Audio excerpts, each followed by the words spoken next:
Have you ever wondered why some writing advice leaves you more confused than when you started? Or maybe you've been stuck trying to figure out exactly what steps to take next in your writing journey? Either way, I've got something fun and super insightful for you. I created a free quiz that will help you discover your exact next steps to move forward with your novel in just 30 seconds. All you have to do is answer a few quick questions and then bam, you'll get a personalized roadmap tailored specifically to where you are in your writing journey right now. Plus, I'll send you a customized 10-episode podcast playlist, as well as additional resources specifically chosen for where you're at to help you start making lots of progress and get to that next big milestone, whether that's finishing your first draft, revising your novel, or publishing your book. So if you're curious, head over to savannahgilbo.com/quiz to take the quiz now. One more time, that's savannahgilbo.com/quiz to take the quiz and get a personalized roadmap tailored to where you're at in your writing, editing, or publishing journey.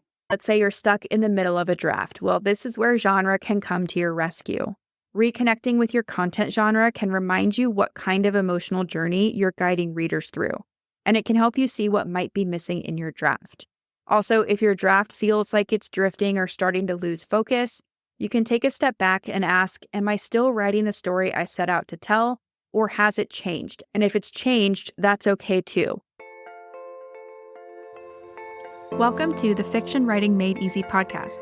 My name is Savannah Gilbo, and I'm here to help you write a story that works. I want to prove to you that writing a novel doesn't have to be overwhelming. So each week, I'll bring you a brand new episode with simple, actionable, and step-by-step strategies that you can implement in your writing right away. So whether you're brand new to writing or more of a seasoned author looking to improve your craft, this podcast is for you. So pick up a pen and let's get started. In this episode, we're tackling one of the most confusing aspects of the writing, editing, and publishing journey, and that is genre. A lot of writers face uncertainty about how to categorize their work. Is it commercial, upmarket, or literary? Is it middle grade or young adult?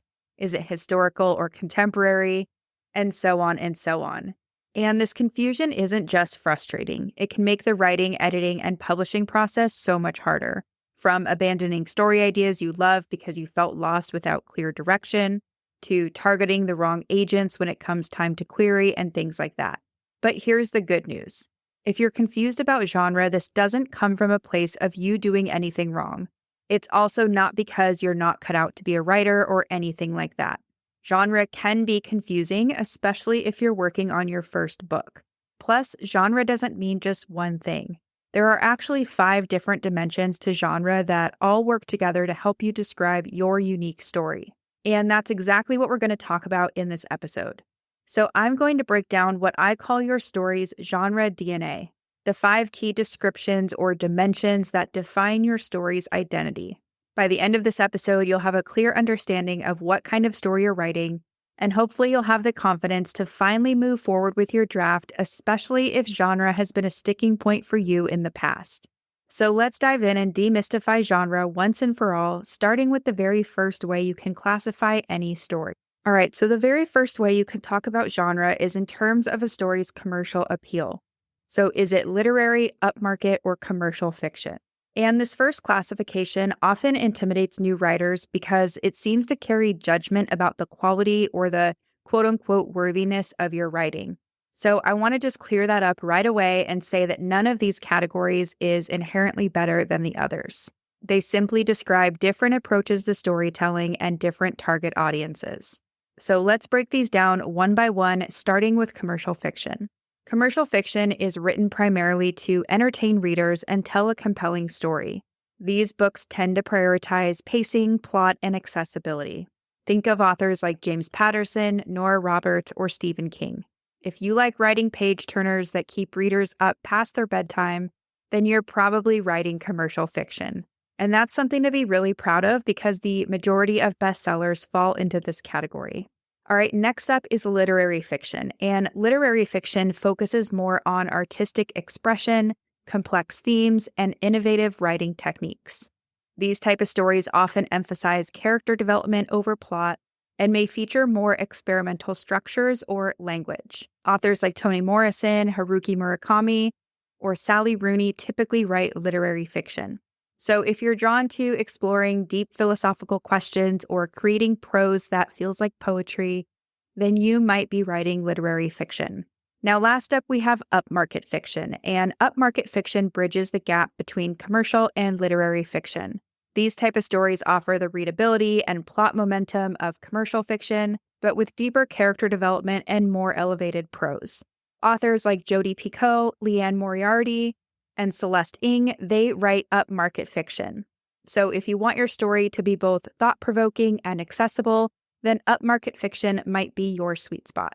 Now, one thing that's important to remember is that many novels contain elements of multiple different categories. Your story might lean primarily towards commercial fiction while incorporating some upmarket elements or vice versa. What matters most is identifying your primary approach so that you can make consistent craft decisions that align with your readers' expectations. Now, a little pro tip if you're not sure where your story fits here, I want you to be honest with yourself about where your natural voice falls. Trying to force literary prose when your strength is in snappy dialogue and fast-paced plotting is only going to frustrate you and may cause you to abandon your project altogether. So, just something to keep in mind. All right, so that's the first way to talk about the genre of any story, and it's in regard to its commercial appeal. So is it literary, upmarket, or commercial fiction? The second way you can talk about the genre of any story has to do with the time period that story takes place in. The time period of your story affects everything from your research needs to your characters' dialogue patterns and so much more. And here you have a couple options, so let's dig into them one by one, starting with historical fiction. Now, you might already know this, but just in case, historical fiction takes place in a real past time period. So this could be ancient Rome, the Roaring 20s, or the 1980s, which, yes, is now considered historical fiction. Do you feel old yet? Now, if you're writing historical fiction, you'll need to research the details of your chosen era.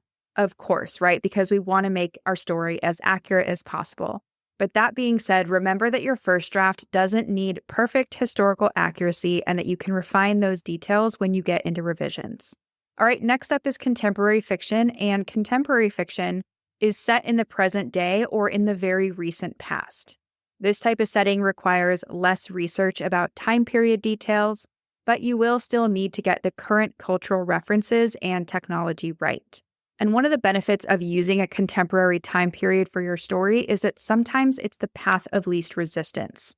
Next up is futuristic fiction, which happens in a time that hasn't happened yet. So this could be the near future, like next year, or it could be the distant future, like thousands of years from now. And while this type of time setting offers a lot of creative freedom, it also requires a lot of thoughtful world building to make your future world feel believable as well. All right, now a little pro tip from me here is choose a time period that plays to your strengths and your interests. So don't force yourself to write something like a Regency romance just because they're popular if researching historical details will make you miserable. The most important part is to be intentional about your time period choice, and just remember that each option will offer different storytelling possibilities and constraints. All right, so that's the second way you can think about genre, and that is in terms of a story's time period. So when does that story take place?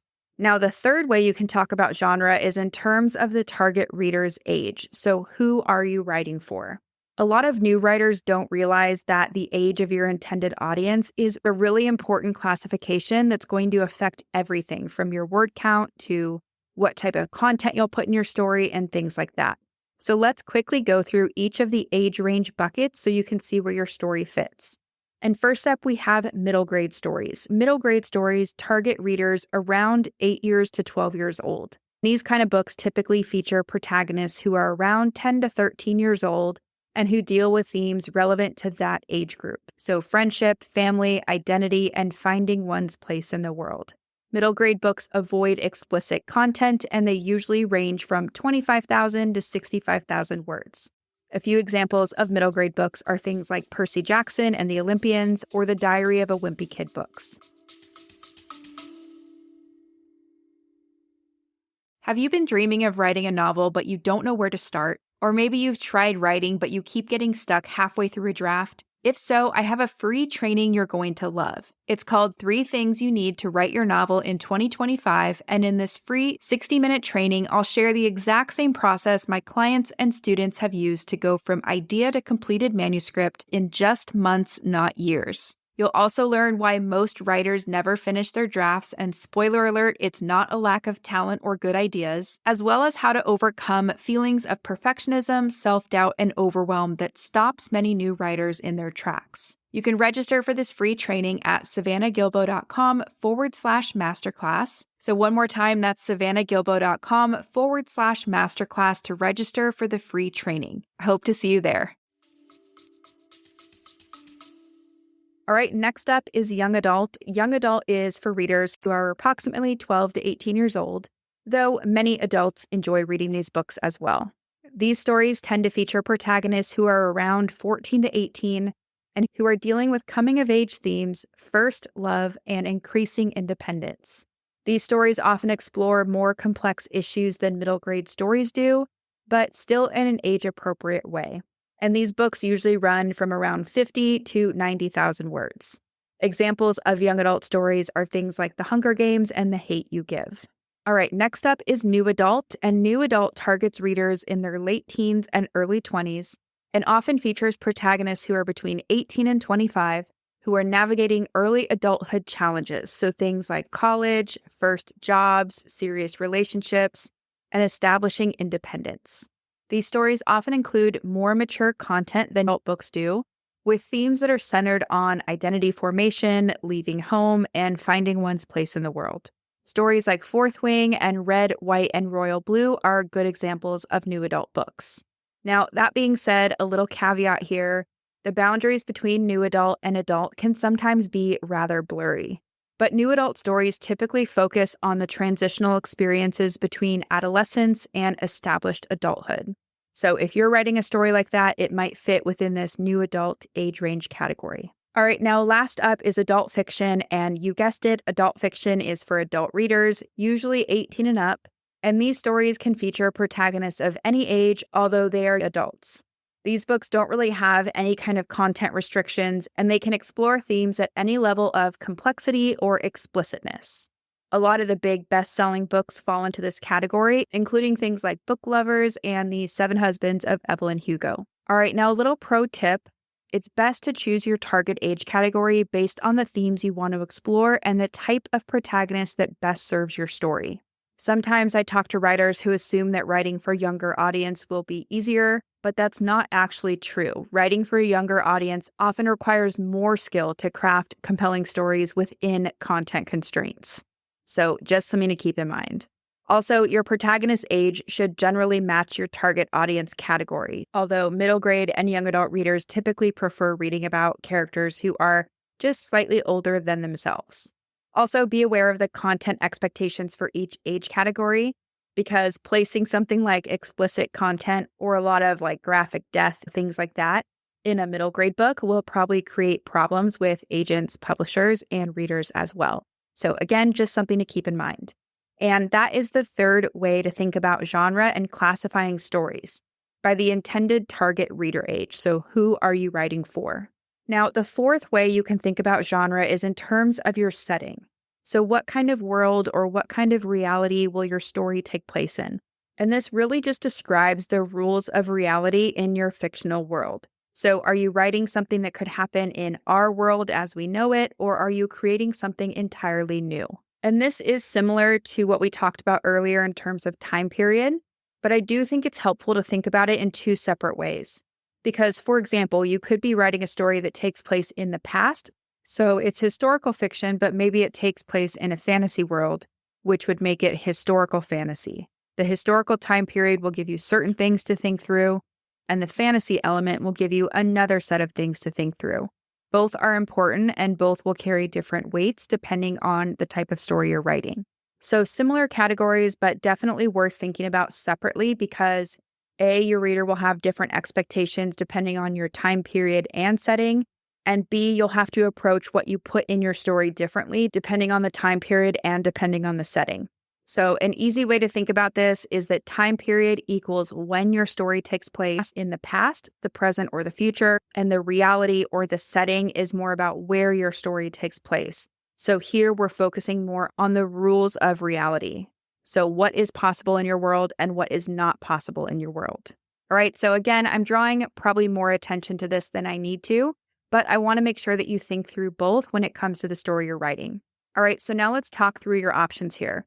Option 1 is you could write a story that takes place in the contemporary world that operates exactly like our own. So there are no magical elements, no future technologies, and no supernatural occurrences. So, for example, you could write a romance novel set in modern day Boston or a family drama that's set in a suburban neighborhood somewhere in Maine, right? It's in our existing world. Now, for a lot of new writers, a contemporary, realistic setting can be easier to manage because you're working with familiar rules. So if you're feeling stuck at the starting line or overwhelmed about all the things that you could write about, maybe you're juggling between a few different ideas, my advice would be to start with the story that is set in a realistic, contemporary setting, because that might help you focus on things like character and plot and learn how to do those well without the added complexity of world building just yet. So again, maybe if you're choosing between two different ideas, you could save the one that requires world building for a little bit later. All right, now speaking of world building, next up is fantasy. So a fantasy world obviously is going to include magical or supernatural elements that don't exist in our own world. Now, there is a spectrum of what this looks like as well, right? There are high fantasy stories that take place in worlds that are completely imagined, like Middle Earth. There are urban fantasy stories that take place in our modern world but include magical elements, and then everything in between.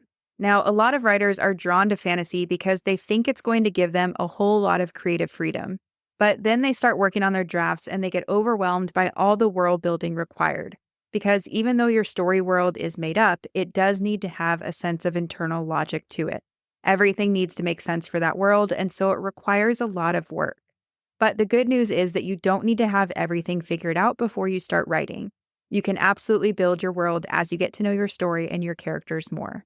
All right, and then the last main bucket here is science fiction. And science fiction explores speculative technologies, space exploration, alternate histories, or new and exciting scientific concepts. And like fantasy, science fiction is going to require thoughtful world building, but with an emphasis on scientific plausibility, even if it's stretching current scientific understanding. Now, I said those are the three main buckets, so there's a lot I didn't mention, right? Supernatural, paranormal, magical realism, dystopian, utopian, and alternate history. I say there are three main buckets because all of those sub-buckets tend to fit in each of those main reality or setting buckets. All right, and that's the fourth way to think about genre in terms of your story setting or the reality in which your story takes place.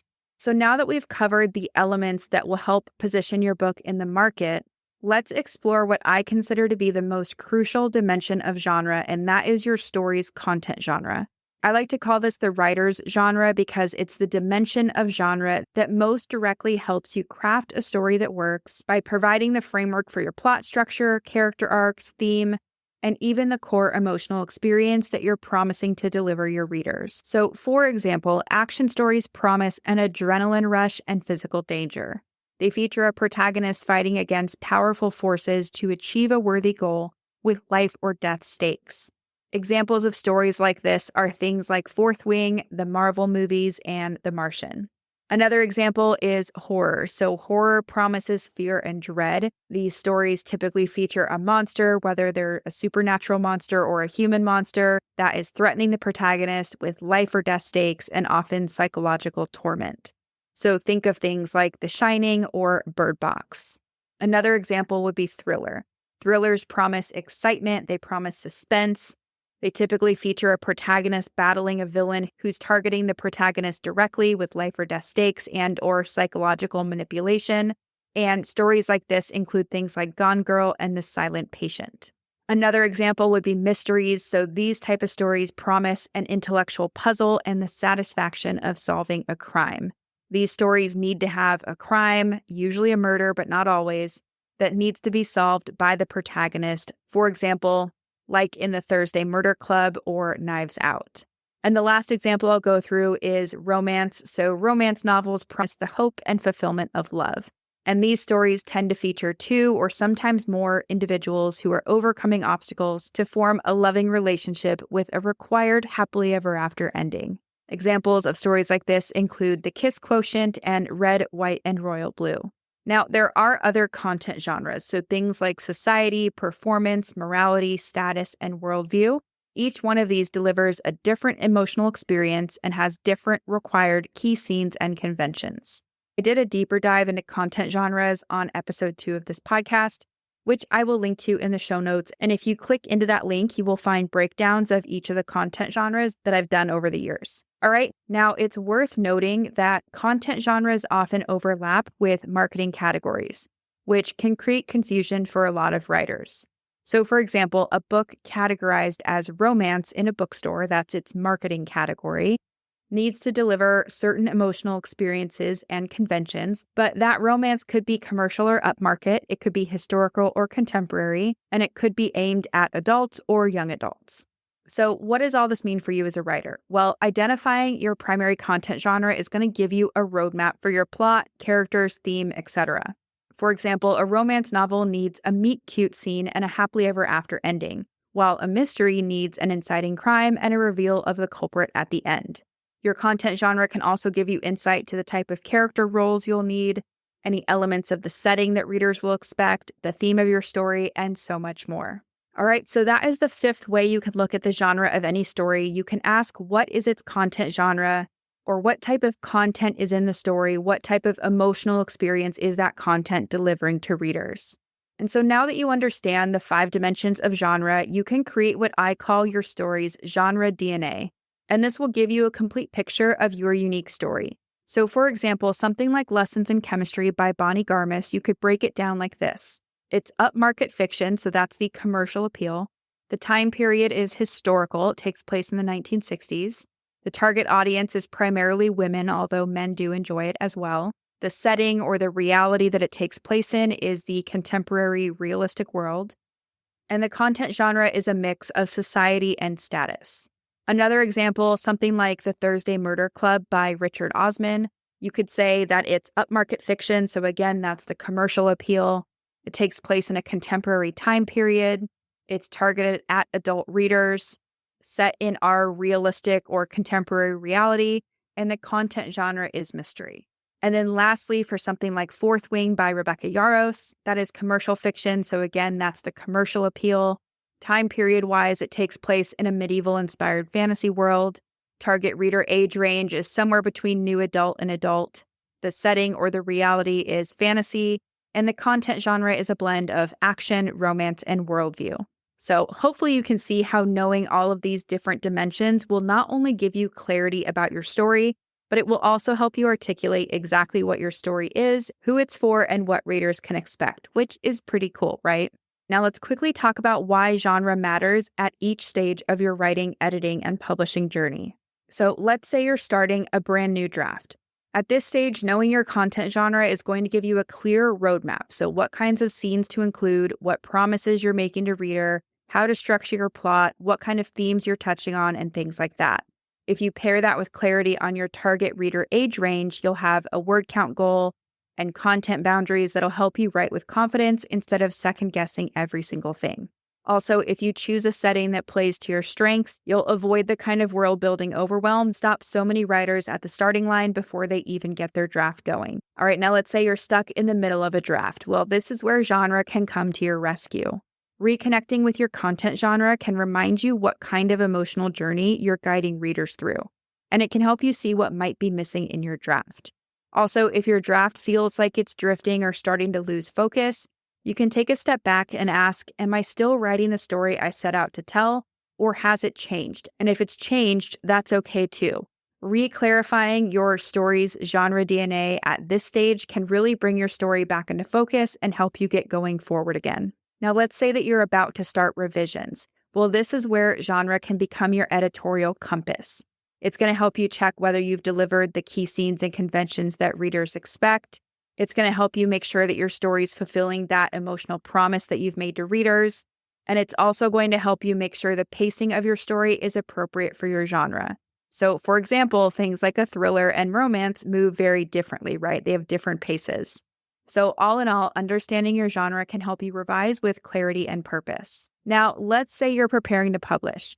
Clear genre positioning is going to make everything easier, from finding the right agents or publishers to crafting a compelling book description. And when you understand your story's genre DNA, you can confidently share what kind of experience your book delivers and then make sure the right readers pick it up. All right, so again, genre can really impact you at every single stage of the writing, editing, and publishing process. Now, something I just want to clear up is that understanding these 5 dimensions of genre isn't about limiting your creativity. It's about providing frameworks that actually make writing easier and more focused. And each layer of your story's genre DNA should work together to create a comprehensive picture that helps you make informed decisions about everything from character development to theme to setting to plot structure and things like that. If you've been stuck starting and stopping drafts, or if you've been paralyzed by uncertainty about what you're writing, why not take 15 minutes right now to identify your story's position in each one of these 5 dimensions? This simple exercise might be just what you need to move forward with confidence. And to help you do that, I've created a freebie that goes along with this episode that will help you identify each one of these 5 dimensions for your story.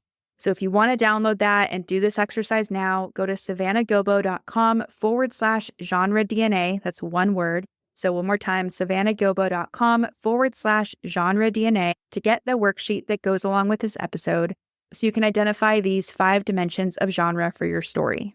All right, now before I let you go, I want to recap 3 key points that we went over in today's episode.